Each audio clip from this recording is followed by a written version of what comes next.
The hybrid system, this is a system that they encompass both civil law and common law together.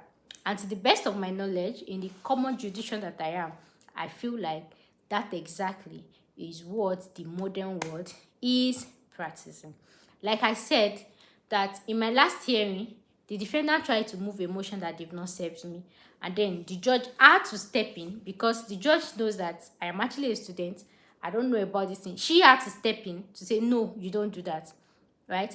So I feel like it's a mixture of both. And my experience regarding case precedent, I made several videos that me personally, I prefer using statutory because there's this secret rule regarding case precedent versus statute.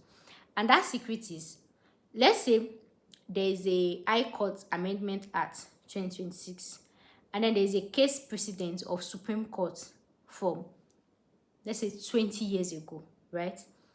You know, when you check the hierarchy, Supreme Court is higher than High Court, right?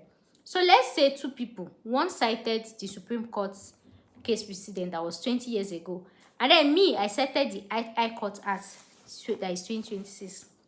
Who do you think will win? Right?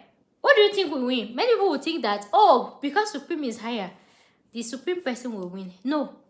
The only time that case precedents are binding is if the statute, if the constitution or the statutory law is silent. Did you hear what I said? The only time judges in common law judicial actually follow a case precedent is if there is no written law, if the written law regarding that particular dispute or material fact is silent. So if you like, go and cite Supreme Court for 50 billion years ago. If there is a 2026 High Court Act that says that this is how you should do it, that High Court Act supersedes it. Do you guys get it? And that's one thing I've done differently in my case.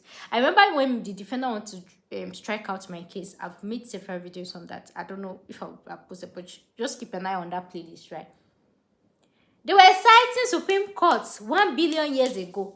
And as somebody that is not a law student, right, I was not like, these people citing Supreme Court law means that, my case, they're gonna throw it away. That was what I felt then as a medical student, right? I did not know that statutory law is the beam, right? So if your opponent cites like a Supreme Court law or a case precedent, whether 10 years ago, whether 10 billion years ago, for the fact that you are seeing Supreme Court law and then you are seeing High Court Act, in as much as you think, Supreme is higher than High Court, so the judge will follow Supreme. No. The rule is written law first before case precedent. If you check my videos regarding what's it called? Regarding sources of law, you see that when I was explaining it, I arranged it according to hierarchy. So the first law that the judge follows is Constitution.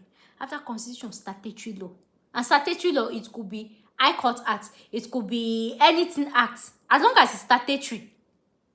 Before we now even talk about common law case precedent.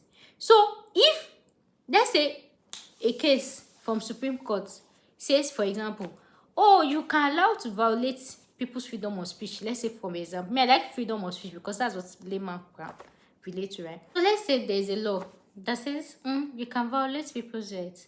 And then High Court Act in 2020 said, no, you can't violate people's law. And then your opponent is saying, but the judge, the court ruled that in 1957 that you can violate people's law. The judge will say, in 2026, the written law states that you cannot violate people's law, and that's what you are going to follow. So, case precedent is only valid when the written law is silent on that case, or if they do not address it. So, before you cite anything in your document, in your filings, in your court process, put emphasis more on written laws because they have the strongest power. And even when you are citing case any law in your start with Constitution. If you don't see any law regarding Constitution that relates to your matter, move to statutory before you start citing case precedent. So in as much as even when I was starting that court process, there are some people that told me use Supreme Court law, use Supreme Court law. But after I started making my research and I realized that statutory law gets case pass case precedent. So let's say there's a conflicting interest between statutory law and case precedent. Maybe an opponent cited statutory law, another one cited case precedent, right? Which one do you think will win?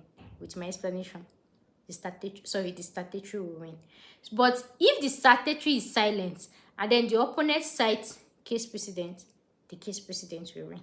I hope you understand. And then in a case that we have the constitutional law, maybe an opponent cited the constitutional law and then the other person cited the statutory law. Which one do you think will win? The constitutional law, right? I hope you understand that. So make sure you watch my sources of law. With that one, you'll be able to understand that hierarchy of law, the one that is most important, the ones that are non-negotiable. And you know that case precedent, they are actually interpretation of the judge.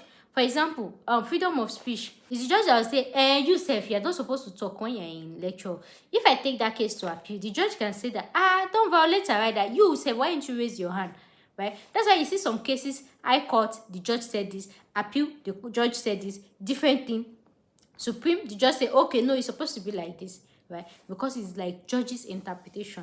But then when you use written law, in as much as case ruling is like from written law, right? But then if it's a specific written law that is direct, for example, if the written law is do not talk in class, if you take it to court, is so direct, do not talk in class, yes, you are, go home, you two, why are you talking?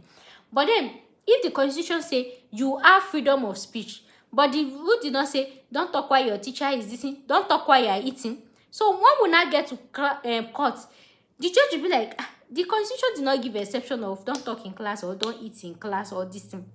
So that's why we keep seeing ourselves in High Court, in appeal, in Supreme. I hope you understand. Because the law does not put that particular exception, or the particular law that is there does not directly apply to the case. And that's because the member of parliament did not see it coming, right? Because once they say freedom of speech, they don't expect that a student will go to class and be talking when their lecturer is teaching. But then once they start saying that, it's like people are just going to class and talking while their lecturer is reading, that's when they will not have it. That's why we have amendment at this thing, amendment at this thing, because of new things. I hope you understand that. Yeah. So if this video was helpful, give me a like, give me a share, and I'll see you guys in the next one. Thanks for now. Thanks for watching, and bye for now.